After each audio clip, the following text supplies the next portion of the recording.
किसान आंदोलन के दौरान दिल्ली में हुई हिंसा के बाद पुलिस अब अतिरिक्त सुरक्षा बरत रही है और सुरक्षा भी ऐसी कि अब उस पर ही सवाल खड़े हो रहे हैं। रिपोर्ट देखिए।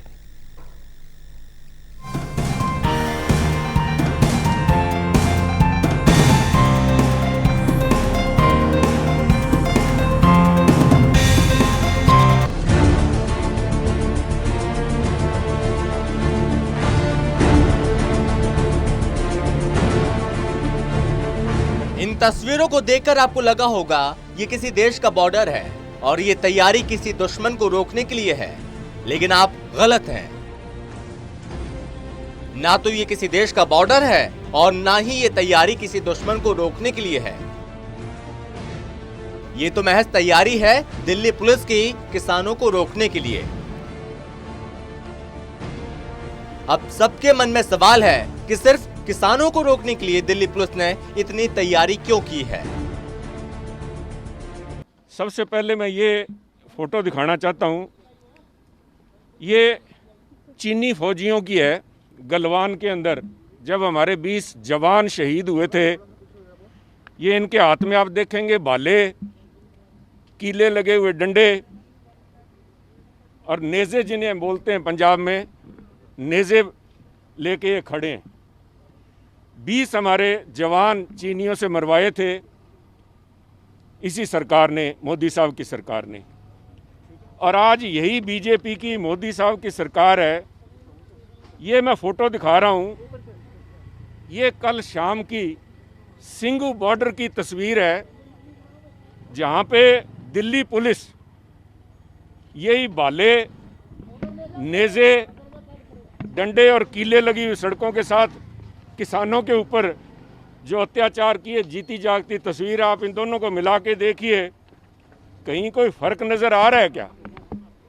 ये चीन के फौजी हैं और ये दिल्ली पुलिस है, चीन दी फौज है। चीनियां तो साडे जवान मरवाए, दिल्ली पुलिस ਨੂੰ ਸਾਡੇ ਕਿਸਾਨਾਂ ਦੇ ਉੱਤੇ ਛੱਡਿਆ ਤੇ ਅਜੇ ਵੀ ਜੇ ਬੀਜੇਪੀ ਵਾਲੇ ਜੈ ਜਵਾਨ ਜੈ ਕਿਸਾਨ ਦਾ ਨਾਰਾ ਲਾਉਂਦੇ ਆ ਤੇ ਮੈਂ ਸਮਝਦਾ ਉਹਨਾਂ ਦੇ ਉੱਤੇ ਪਰਚਾ ਹੋਣਾ ਚਾਹੀਦਾ।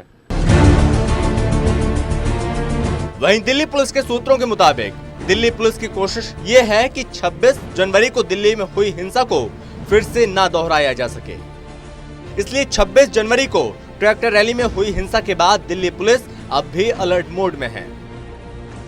इसलिए राजधानी की सुरक्षा व्यवस्था के मद्देनजर दिल्ली पुलिस अब पुख्ता इंतजाम कर रही है और दिल्ली की सीमाओं पर अतिरिक्त फोर्स तैनात करने के साथ ही गाजीपुर बॉर्डर पर किसानों को रोकने के लिए मजबूत और स्थायी व्यवस्था की जा रही है, जिसके चलते दिल्ली पुलिस की ओर से बैरिकेड के ऊपर कटीले तार और परमानेंट कंक्रीट के बैरिकेड लगाए गए हैं, जिन्हें पार कर पाना नामुमकिन है। और कटीले तार इसलिए लगाए जा रहे हैं जिससे कोई इन्हें फांदने की हिमाकत ना कर पाए। दिल्ली पुलिस की इस तैयारी पर अब सवाल भी खूब उठ रहे हैं। इस तारबंदी के अंदर गरीब की रोटी बंद होगी, ये पता चल गया, कोई इसको लांग कर नहीं जा सकता। जब रोटी और अनाज की घेराबंदी, तारबंदी होगी, किले गाड़ी जाएगी, तो गरीब आदमी अनाज के लिए तड़पेगा। ये आंदोलन तो गरीब का है, ये आंदोलन रोटी कैद ना हो, ये आंदोलन उसका है। इस किलेबंदी पर न केवल किसान नेता सवाल उठा रहे हैं, बल्कि विपक्ष भी सवाल उठा रहा है। कांग्रेस नेता राहुल गांधी ने इस किलेबंदी को लेकर मोदी सरकार पर जमकर हमला बोला है। राहुल गांधी ने एक ट्वीट करते हुए सरकार से कहा कि सरकार पुल बनाने का काम करे, दीवार बनाने का नहीं। इस तारबंदी के साथ ही दिल्ली पुलिस द्वारा अपने जवानों में जोश भरने के लिए सिंघू बॉर्डर पर कई जगह म्यूजिक सिस्टम लगाए गए, जिन पर देशभक्ति गाने बजाए जा रहे हैं। दरअसल दिल्ली पुलिस किसानों को दिल्ली में आने से रोकने के लिए हर वो तरीका अपना रही है जिससे किसान बॉर्डर से आगे न बढ़ सके। आपको बता दें कि प्रदर्शनकारी किसानों ने 6 फरवरी को दोपहर के 12 बजे से 3 बजे तक चक्का जाम करने का ऐलान किया। ये चक्का जाम गिरफ्तारियों, इंटरनेट सस्पेंशन, रोड सील करने और पानी की सप्लाई बंद करने के खिलाफ किया जा रहा है। वहीं दिल्ली पुलिस ने ट्रैक्टर रैली के दौरान हुई हिंसा को लेकर अब तक 44 एफआईआर दर्ज की और अब तक 122 लोगों को गिरफ्तार किया जा चुका है। Special desk, total news.